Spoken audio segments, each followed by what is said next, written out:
the main trigger was right before leaving to my masters. I got into an incident at Garuda Mall where a few guys attacked me, and it was like sort of like a mugging sort of thing, right? And that's when I realized I have no skills to defend myself at all. No more putting it on the back burner. The minute I go to the States, I'm going to try to do something. I mean, sorry, to the UK. I'm going to try to get into some form of martial art. I went to the university and I found that there's a karate dojo within the university itself, right? And I started practicing it. I signed up for the classes. I was there for a month, I think. I used to also watch MMA at the same time, and so I was really passionate about that. And one of the guys that I used to work out with at the gym, this was in Bangalore, and I used to look up to him in the gym because he used to just come and hit his knuckles on the floor and stuff like that. So I was like, okay, cool, this guy does some stuff. So I thought, okay, why not ask him about it? And he said, you should take up karate. I said, okay, fine, I'm going to listen to this guy. I go to the university, and coincidentally, there happens to be a karate, like a dojo there.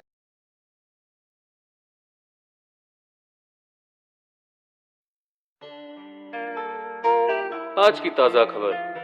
Bengaluru में रहने वाले लू और America में रहने वाले सेठ आपसे कुछ बात करना चाहते हैं। संगीतकार राजेश के साथ आपका स्वागत है लूसिड में।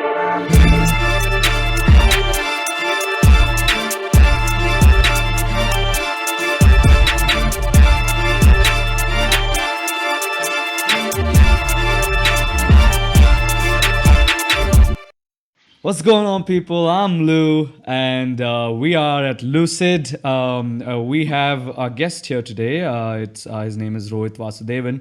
I met him at a documentary screening, a documentary film called Armature, which was about the Indian MMA scene, and it took us through this journey of this protagonist, Debajit, and basically the things that he went through, the training as well as the things, I mean, the people around him, the support that he had to go and participate in the first, I guess, his MMA tournament. And His that first was, ever. That's right. yeah, that was really cool. The documentary was really cool. And that's when I met Rohit. Rohit is, let me just quickly run through like an introduction about him.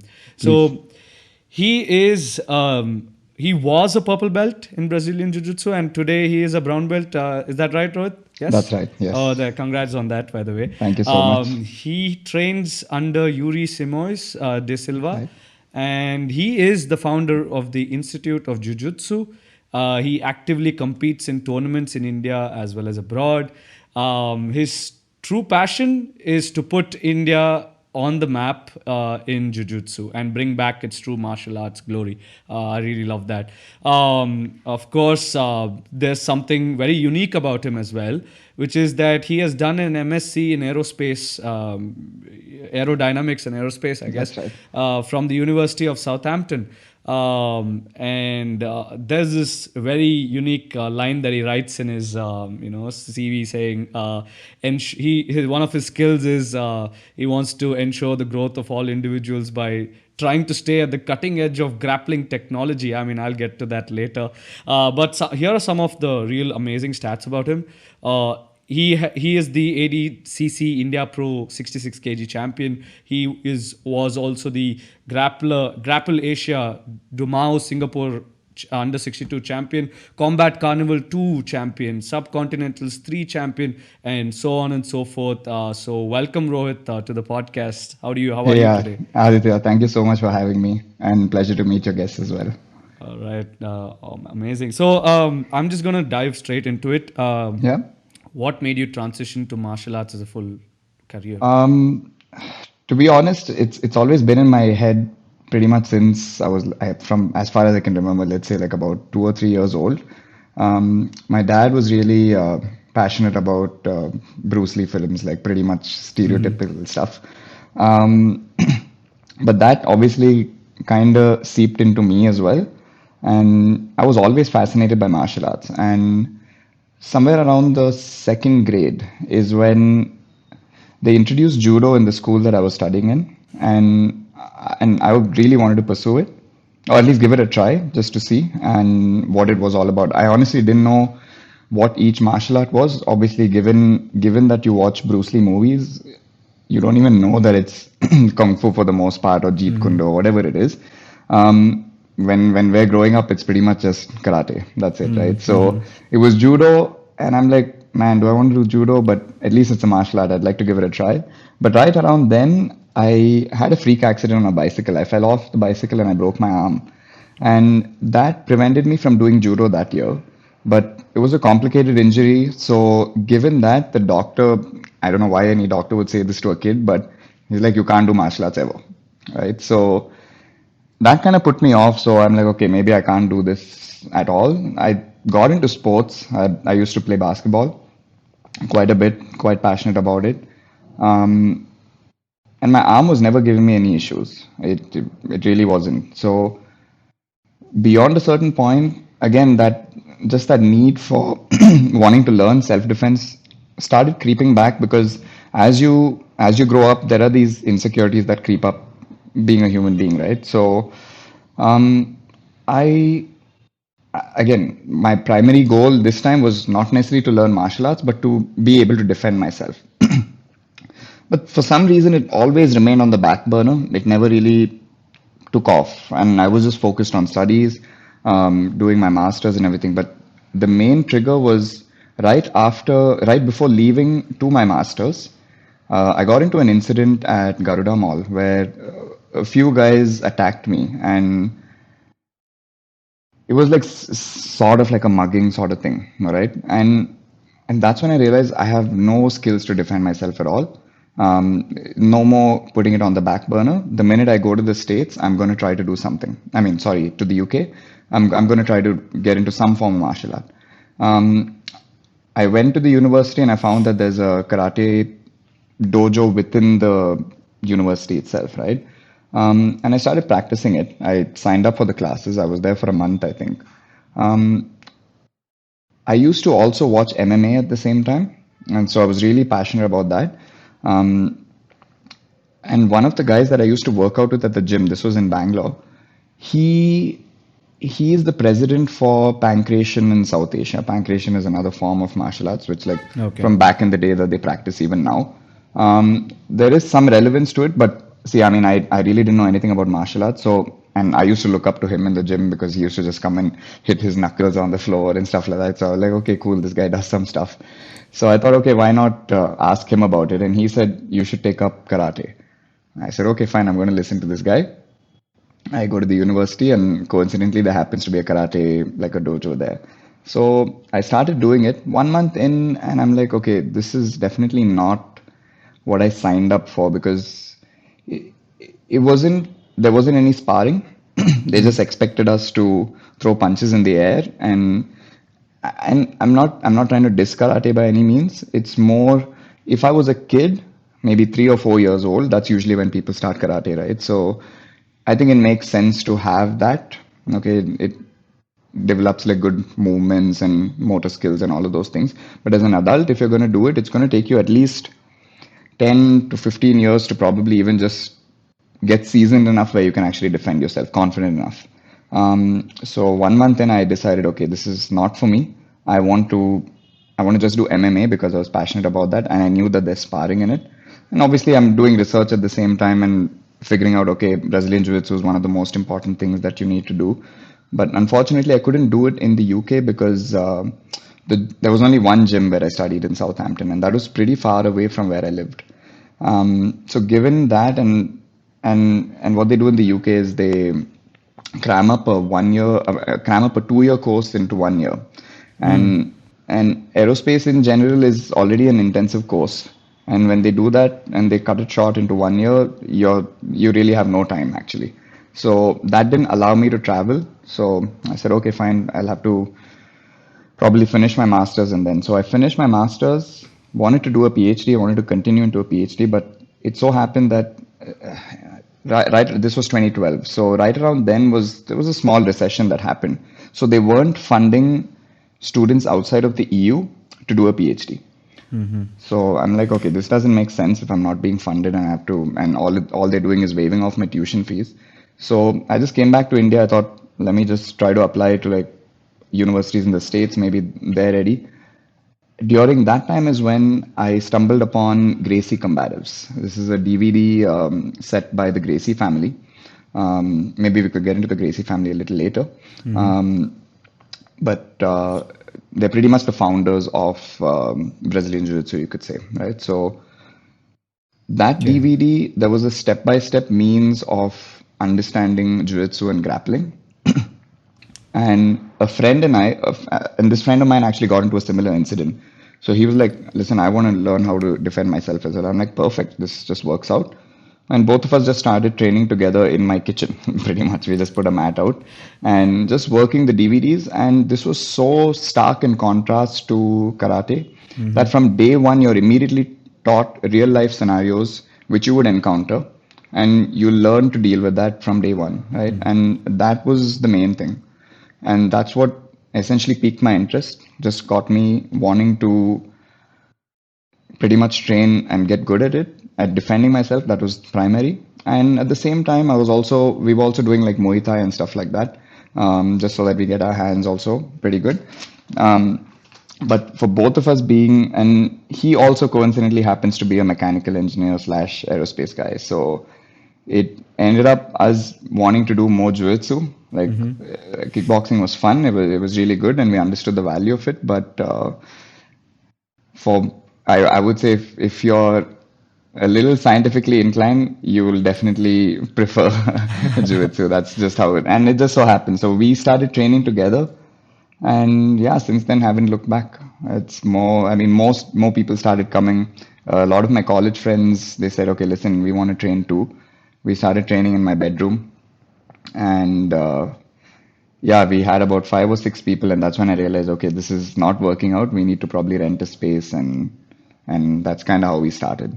Oh wow. So Yeah, that's like built up from there. that's how you built IJJ, is it? That's the beginning origin Yeah, story. this was pretty much the gist of it. What actually happened was, as I started training there, I noticed that my interest, I mean, I still had an interest in aero and stuff, but I just felt that I would just be another insignificant piece in that puzzle.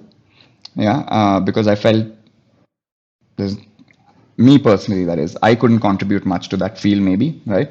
Um, because that's essentially what a PhD is, right? Where you Right. find out new research and then you put that. And I happened to do a little bit of that in my master's, but somehow I really felt that that wasn't for me. That wasn't my journey.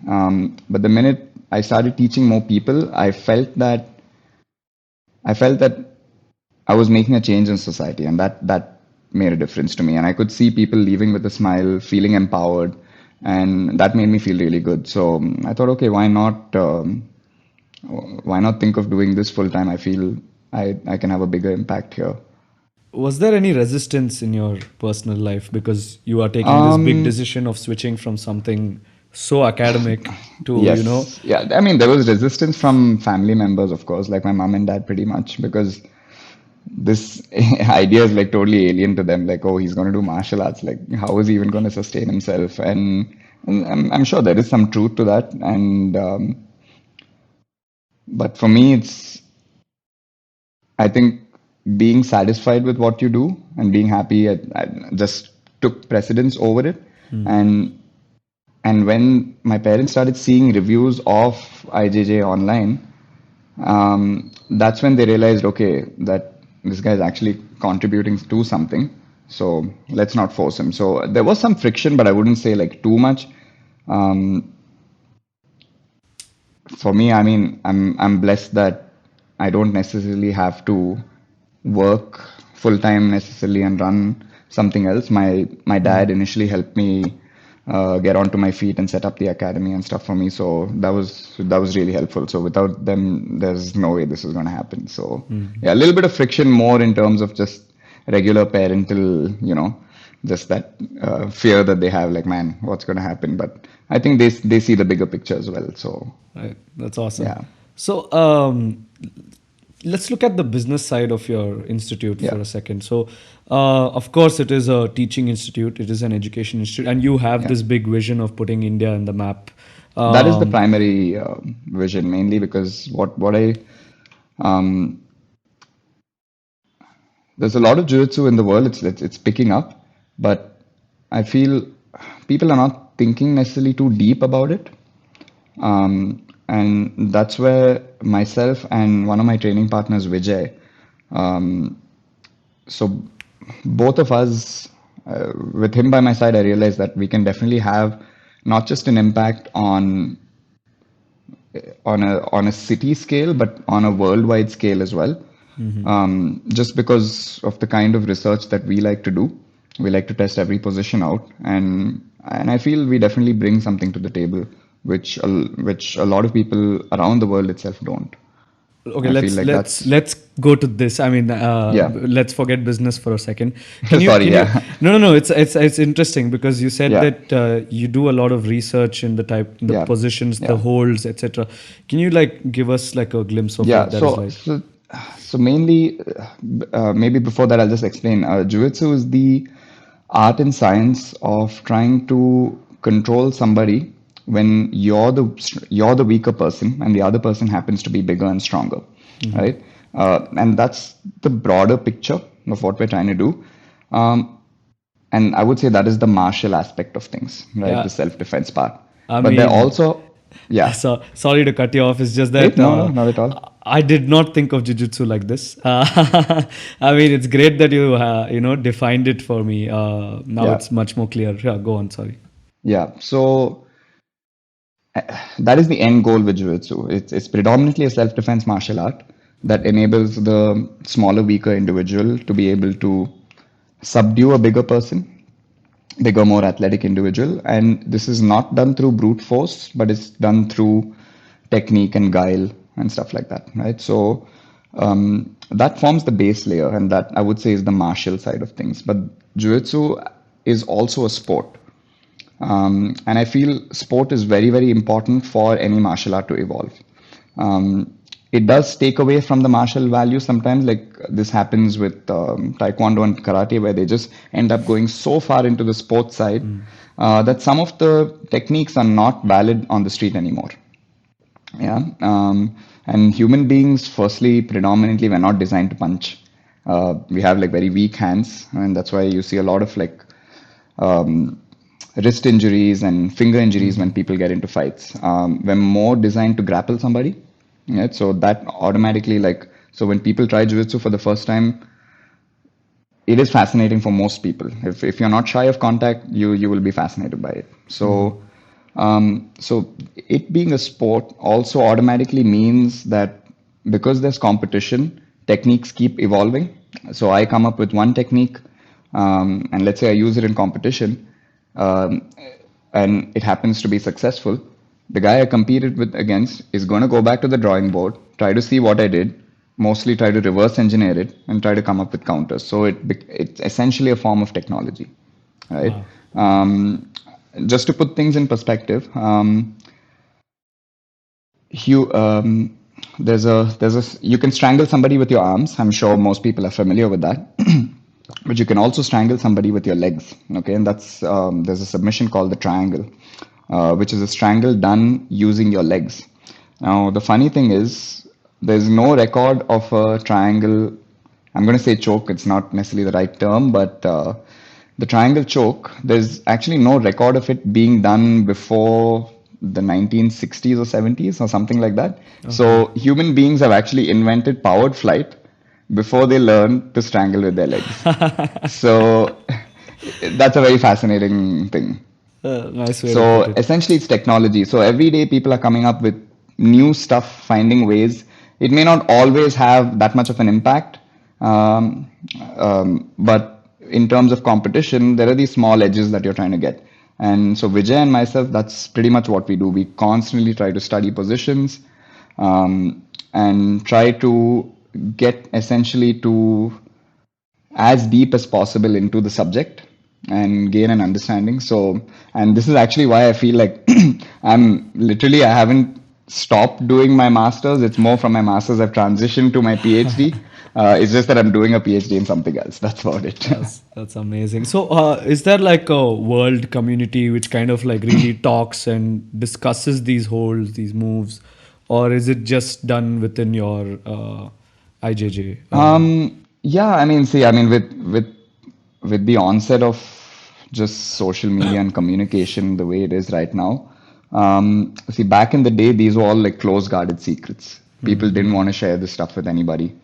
Um, and especially given that it's competition, they tried to keep all of these secrets close guarded on some level so that they could be successful in competition. But the minute it made its way to America, um, I mean, the whole culture of jiu-jitsu changed. It became more, I mean, Americans had this whole thing of like where they try to just make an algorithm of everything and I mean, that's just the way they work, right? So, and it has its benefits, obviously. So, given that, automatically it became about spreading it via discussion and those kind of things. So, that really does happen on a global scale, but on some level, it obviously people also hold back, and usually you see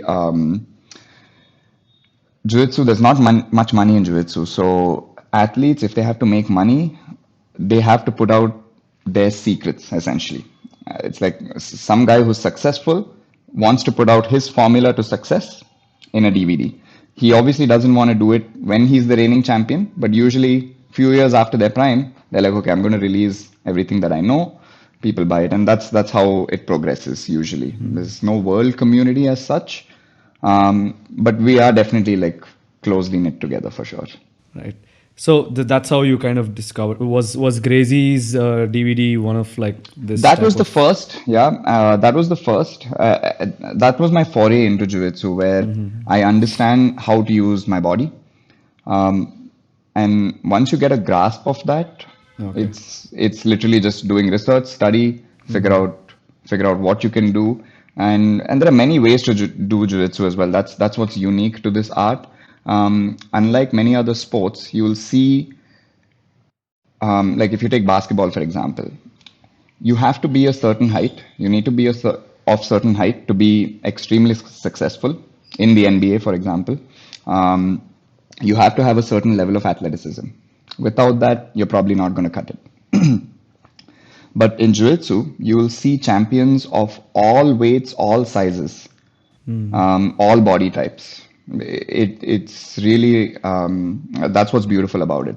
There's no free lunch in Jiu-Jitsu in the sense that if you have an advantage somewhere, you will have a disadvantage as well. That's just the way it goes. And it's also unique because it's the only martial art where, as far as I know, where there's an absolute division, where there are no weight categories, which means it's possible that the smallest guy on that day fights the biggest guy. Oh wow. Okay. And yeah, and that does not happen in wrestling. It does not happen in karate. It really doesn't happen in any other sport. So, and I think that's what's amazing. Right, right. So, okay, now let's come to the business side of things. Yeah. So, my question is, given that you are running a teaching institution in the end of the day, how do you balance between, running a business because you need to generate some revenue versus, Yes. teaching a lot more people and realizing your vision of putting India on that map? Yeah, I mean, I've always struggled with this. I struggle with this even now, to be honest.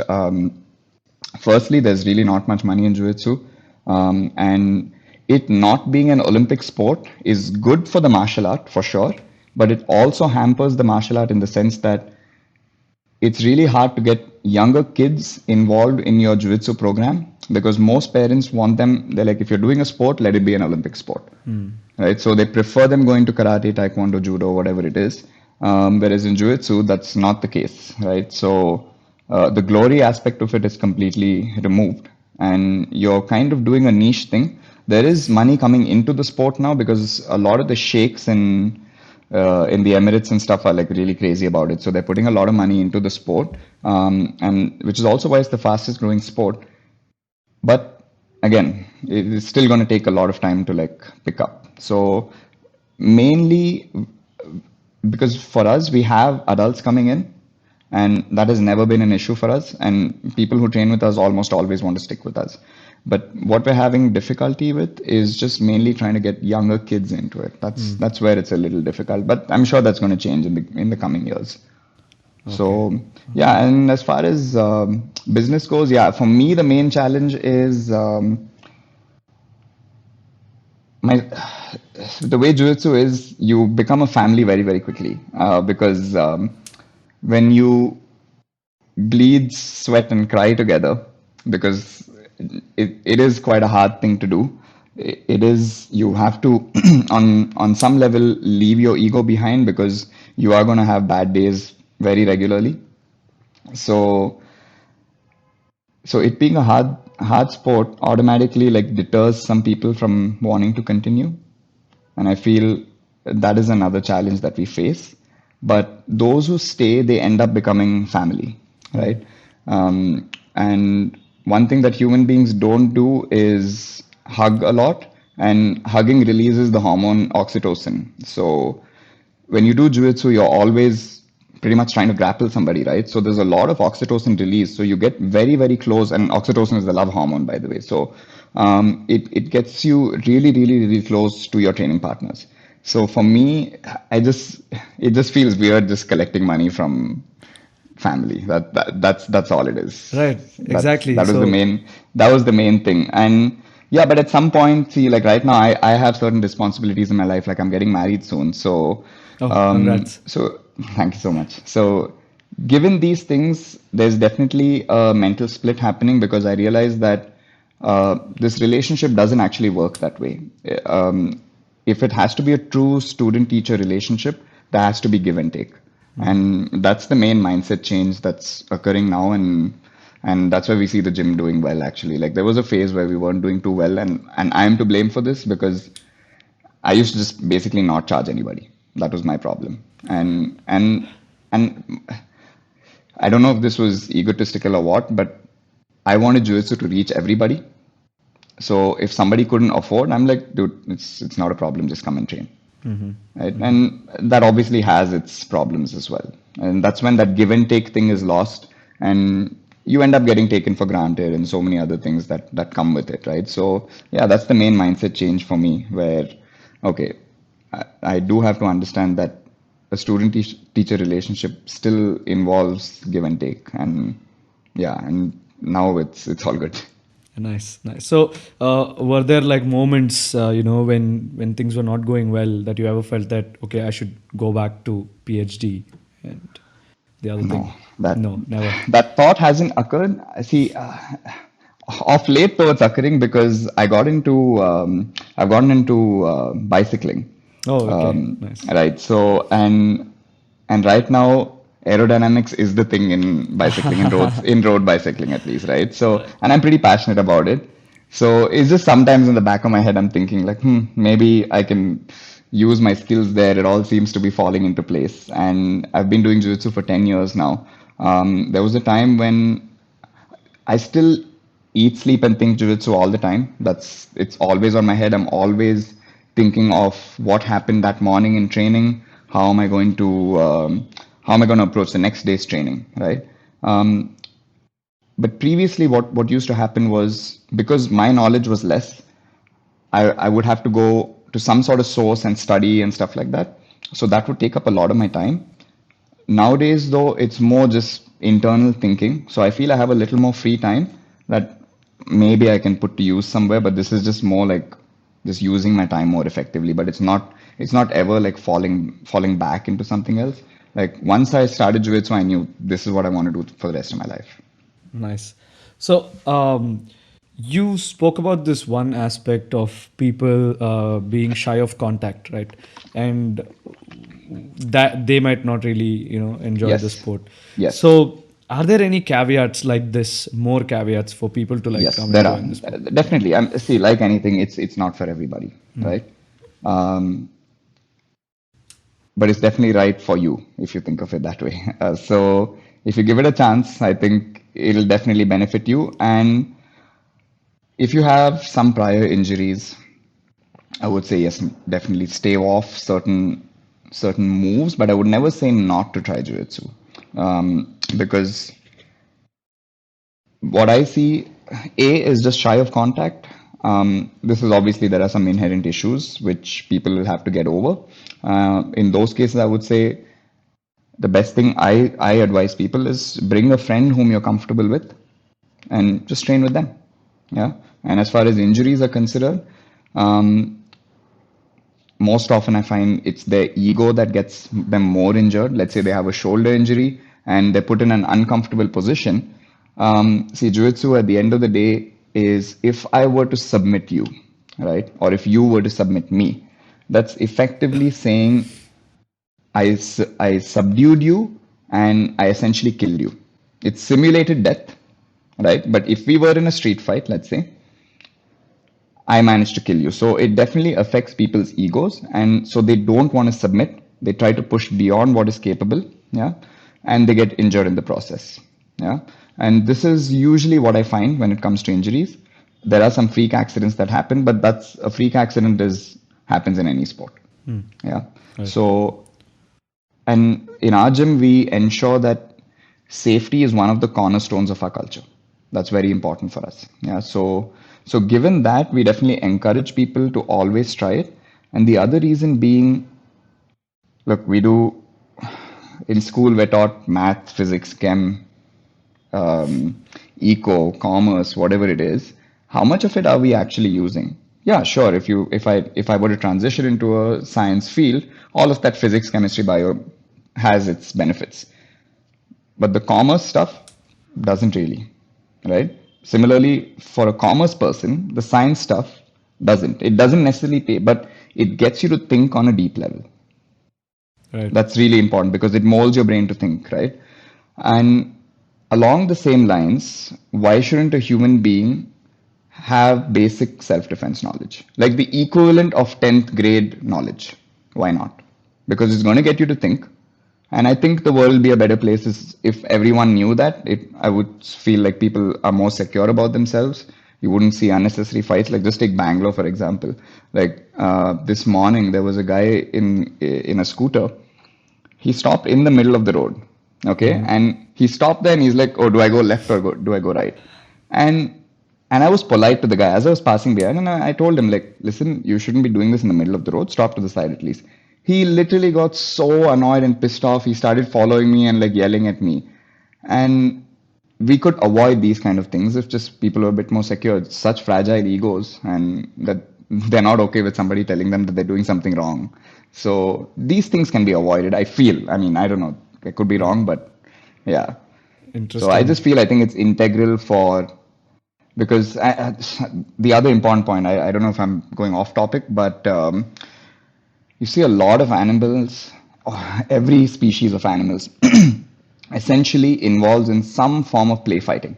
If you watch dogs, they're constantly play fighting because that's how they improve their cognitive ability. That's how they improve their cardiovascular health, their fitness and everything. And it's also tools that they're sharpening constantly. Maybe they don't put to use, right? They like a lot of these dogs, they don't have to, right? They're being fed everything, they don't have to hunt and everything. But it still is an important part of their social behavior. Humans don't have that. Jiu-Jitsu is play fighting. That's very, very important. Got it. So, has there a Garuda Mall incident happened after you learned Jiu-Jitsu? Funny enough, it hasn't. It hasn't. This is akin to the time when I think I was like around 16 or 17, and I was driving without a license, and I got caught 3 times. Okay. And I'm like, okay, listen, this is just too much. I shouldn't be doing this. I should get my license. The day I got my license, I got it literally at 18 years old. And I'm turning 35 in December. I haven't been stopped by the cops even once. So it's the same thing. I don't know if you put out some kind of energy where people are like, okay, listen, he probably has the license. It's the same thing, I guess. Right. Oh, that's interesting. Okay. Yeah. Rohit, I have further gone online and asked a few people to send me out questions. They've sent me a page worth of questions. Wow, nice. Okay. So a few of them know you as well. So I have some questions there. So the first one, how has your education background in engineering sciences shaped your martial arts pedagogy? Oh man, I would say, like I said, if you're an engineer, you're definitely going to want to do Jiu-Jitsu because it's pretty much all about reverse engineering stuff, coming up with a counter, right, to that particular move. There are obviously like deeper things to think of, but on the surface level, at least to get people interested, I feel that is the most important thing. Like humans love learning. Okay. And we like losing, right? But there's a caveat to it. We have to know why we lost. If you don't know why you lost, it's just going to eat at you and you're probably not going to stick to it. So we focus a lot on understanding why we're losing certain exchanges, right? And I feel all of this, I think my science background has definitely helped me in, or I wouldn't even say science background as much. Like, I think the education system in India is good, but it definitely takes a hit right around like eighth, ninth grade, where you're forced to like mug up things. At least that's what I did, and I know more, and a lot of people did that. Whereas when I went to the UK, you're made to think, and you are introduced to the whole idea of trial and error and how to go about it, and that's essentially what we replicate on the mats. Okay. And this is through and through for any field, right? So, and that's all this is. So I'm sure if you have any sort of like science background, you're going to love it, Oh, great. or outside of it as well. Great. Your gym, IJJ, Yeah. is known to be some of the finest in the country. How do you bring together some of the hardest athletes under one roof, yet create such a relaxed and safe environment to train in? That's the thing. I don't try to bring the hardest athletes. To be honest, for us, at least for IJJ and for myself, my goal was never to create a gym full of athletes, because I feel they're the easiest to teach and they're the easiest to get results, because obviously they have an athletic edge and so on and so forth, right? So if I were to take the best guy in basketball or football at the age of 15 or 16 and find a way to recruit them to the gym, I'm sure we could get results. But we take pride in teaching everyday people and getting them good at jiu-jitsu. That is what our focus is. Right. We're not looking for the best student, we're looking for the right student. That's what matters to us. So it's just the culture in the gym that brings out that side of them, and they showcase that. That's about it. Like, but our focus is pretty much on being an educational institute for jiu-jitsu, and not only cater to athletes though. Yeah, of course, like it'll be great if we get athletes. They're definitely going to go out and essentially like spread our name, but that's never been our goal. Our goal is to always, we definitely take pride in the fact that we have such a diverse like kind of student base. Like we have all types, like from all backgrounds, and all of them end up competing, and I see them compete against athletes, and many times, yeah, sometimes the athlete's going to win, of course, right? But I see all of these guys who have probably never done sports in their life, or even if they've done, they've not been very good at it, right? But they're amazing at jiu-jitsu. And this goes back to the thing of like saying that every body type has a space in Right. jiu-jitsu. Right. And it's just maximizing that and getting people to think and do jiu-jitsu that way. And that's where we differ, I guess. How many students do you have, Rohit? This is a side question I'm just asking.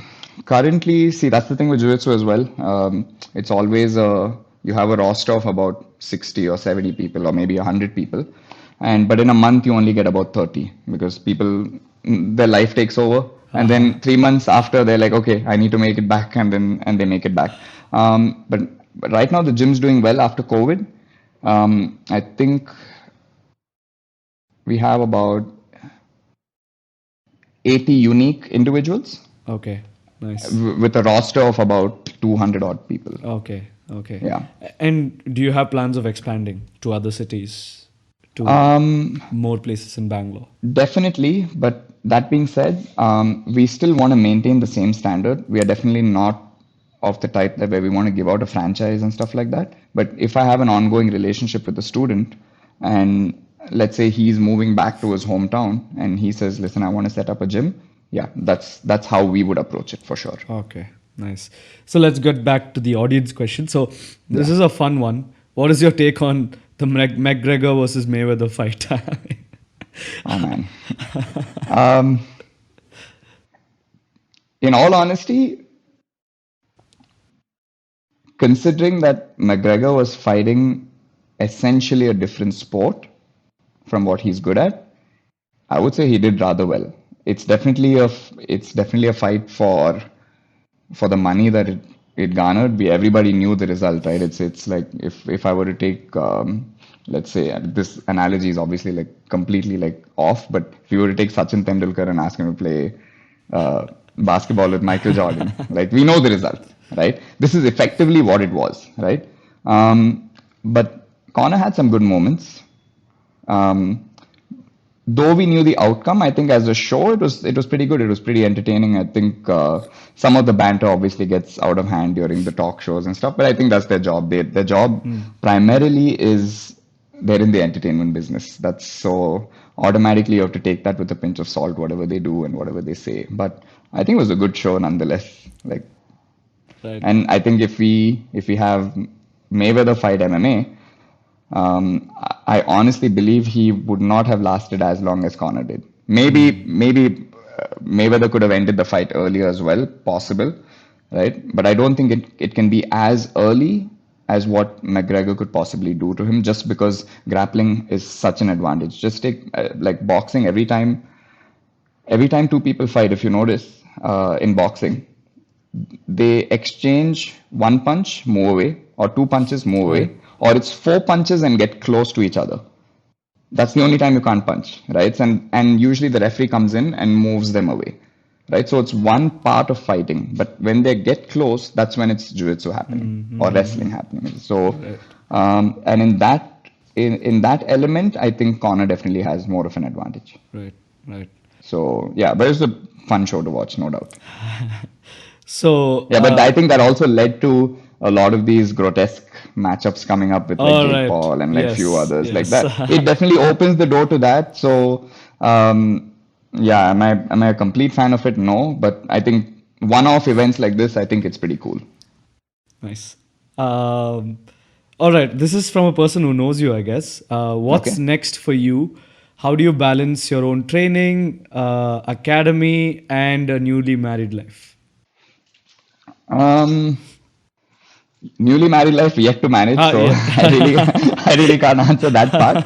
But I don't think it should change too much because my fiance is a yoga instructor. So given that she actually shares a very similar lifestyle to mine, in fact, she's also learning jiu-jitsu with me, and I'm also learning yoga from her and trying to apply a lot of those, at least the principles and the breathing and everything into my life, into Oh, my jiu-jitsu, nice. right? So that way, I don't think it's ever going to get in the way of anything. As far as me balancing my own training, I do find that pretty difficult, because we're not a gym that has a competition class in the afternoons. A lot of gyms, both in the country as well as around the world, their competition training is actually at 12 p.m. But like I said, we don't actually have athletes in our gym. So most of them work, right? And so given that, the window for us to train is actually between 6:30 a.m. in the morning and 9:30 a.m. in the morning. And given Bangalore's traffic situation, you can best believe that the same guy who came in the morning is not going to come in the evening, right? So, so it's usually a unique bunch of people in the morning, and in the evenings we pretty much only have beginners. None of the advanced guys come. So, given that, I try, and luckily for me, I can do a lot of mental repetitions of the move, right? I don't have to sometimes physically do it. So a lot of my time is actually spent in just thinking about it and doing the move over and over again in my head, just because I can't do it on the mat. Because on the mat, usually I'm spending time teaching. And when I'm teaching, I'm always walking around and looking at people drill, and I'm offering like small corrections. And when it's time to spar, that's when I just jump in with everybody. So I don't actually get much drilling time, but I do a lot of drilling outside of it. I'm thinking about it all the time. So this works for me. It may not work for somebody else, and just like how somebody else's strategy may not work for me. So, So that's how I balance it, if there is something called balance. so I mean, I wanted to say this in the beginning. Yeah. I guess I just forgot. Do you know how many brown belts are there in the world right now? Oh, in the world, there are tons of them. Oh, really? Okay. Because Yeah. I That's just found a God. stat online a few weeks ago. Okay. There are 4,300 brown belts, is what I read. That's all? That's all. And there That seems are, very less. yeah, I mean, and there are 3 million who practice the sport. the sport itself? Yeah, I think the total number that practice the sport, it definitely diminishes as you go, like meaning out of that 3 million, the majority are going to be white belts. And like I said, Jiu-Jitsu Right. is definitely like hard on the body, hard on your ego, hard on the mind and everything like that. So you see a lot of people quit after they get their first belt, which is the blue belt. Right. And honestly, I think in the grand scheme of things, I would say getting to blue belt is about 6 standard, 7 standard-ish level of understanding grappling at least. And I think automatically means that you can defend yourself against most people, save for some situations. If he's like much, much bigger than you, and if you've only practiced sport jiu-jitsu and you haven't done a lot of self-defense, it can definitely have an issue. But for the most part, I think you will be able to handle yourself in most situations. Blue to purple, again, it starts to diminish a bit, but usually you can assume that most people that become purple belts are bound to become black belts. That's just how it is. But I'm actually honestly very surprised at the fact that there are only like 4,000 odd brown belts. That's very strange. I really thought there'd be like way more. Okay. So the next question. What is your prediction for the Indian Jiu-Jitsu scene to develop?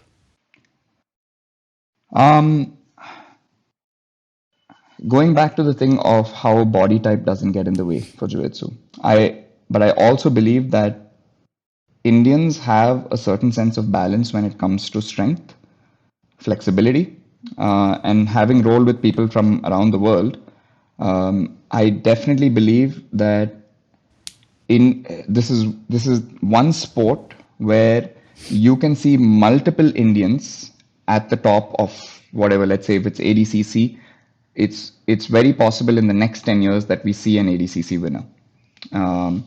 Or we see an IBJJF world champion, right? It's very, very possible because I think our body type is very well catered to doing jiu-jitsu, and we also have in our lineage at least some history of doing like yoga and martial arts and stuff like that. And I would say like on some level, India is the birthplace of martial arts. If you trace back some stuff, I think it does point out to martial arts originating in India. So I don't know how far this is true, but yeah. No, even I've heard Kalari Payato, Yeah. I guess. I'm not sure. I think this is way before Kalari and everything okay. like that. Okay. Yeah, this is. I see. I truly believe that we all started grappling because that's what comes naturally to us. Most animals do that. It's just that I think they probably systematized it and then branched out from there to cater to whatever needs were required at that point in time. But they do say that jiu-jitsu originated in India, made its way to China, and then to Japan, and then from Japan to Brazil, and then Brazil back to India now. So it's a strange journey. Nice, nice. I mean, my next question, I mean, interestingly enough, is very similar. So, what do you think is the difference between Jiu-Jitsu and Desi wrestling, like Akhada, Kushti and stuff? So, what's the difference? They look similar to this person who's They asking. do look similar, and there are.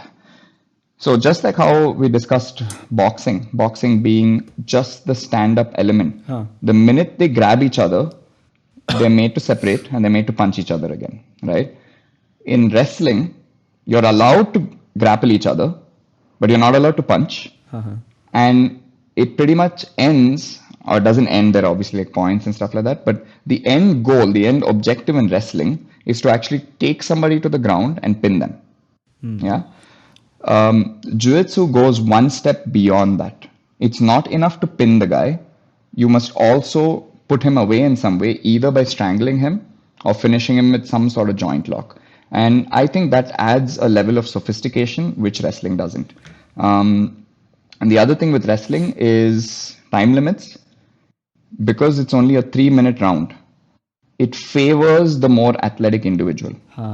Whereas Jiu-Jitsu, it being designed as a self-defense art, it's designed for a no time limit situation. So that's the only way a smaller guy can actually beat a bigger guy, by tiring him out constantly. Otherwise, if you try to get into an athletic or a strength contest, it's always going to be a loss for you.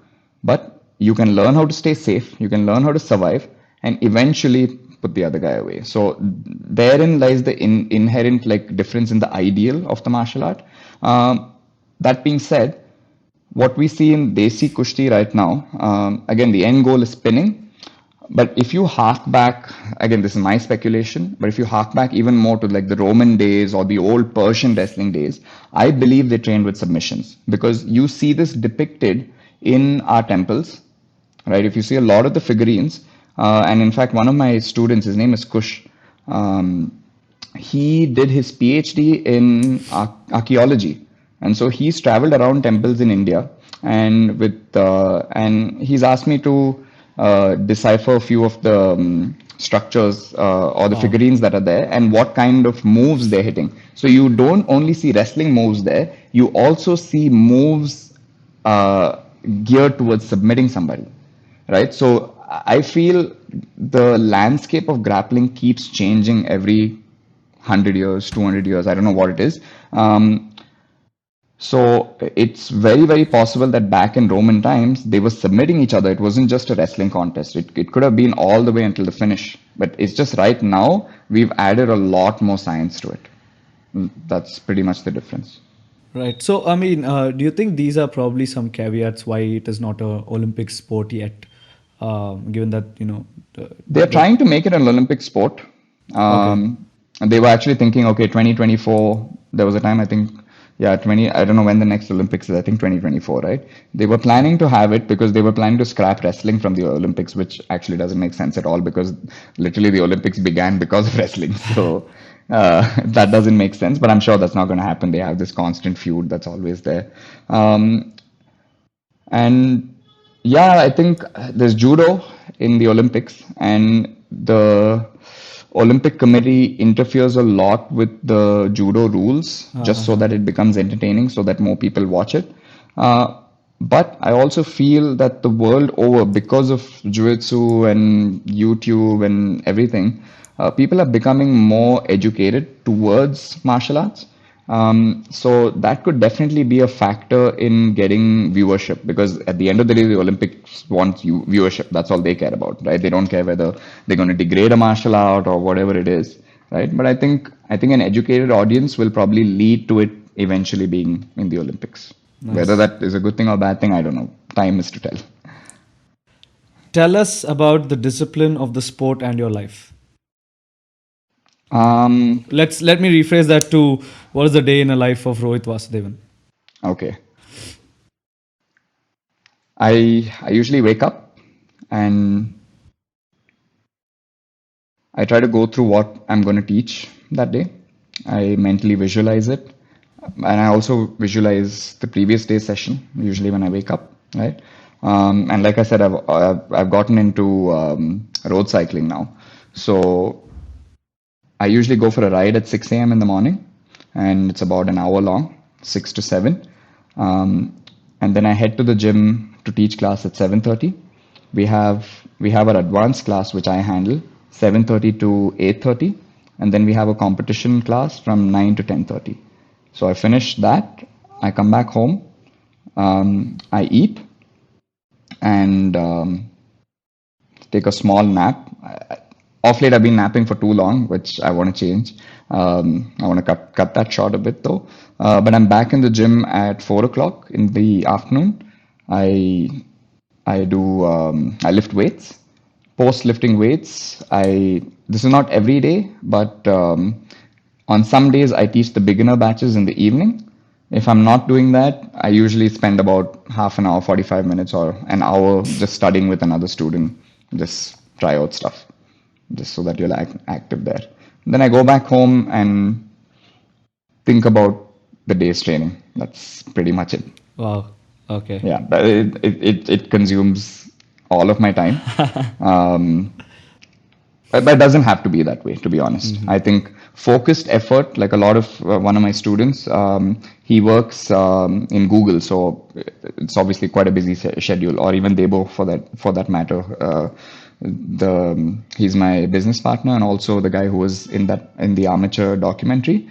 During that time, he had a full-time job, but I think if you can put 2 hours aside every single day, it doesn't have to be hard training every day, but it has to be focused training, goal driven training. I think 2 hours a day is more than enough to get really, really good at jiu-jitsu or anything for that matter. Nice. This is a big question.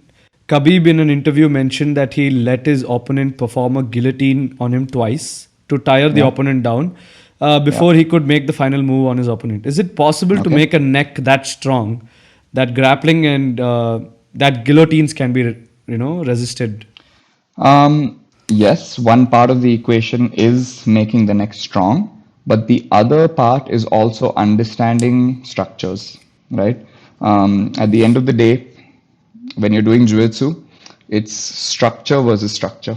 Okay, I'm trying to build a structure that's resistant towards attacks, right? So if he just leaves his neck out there and he just guillotines, sure, he could finish anybody. You could finish the guy with the strongest neck in the world if he's only fighting with his neck.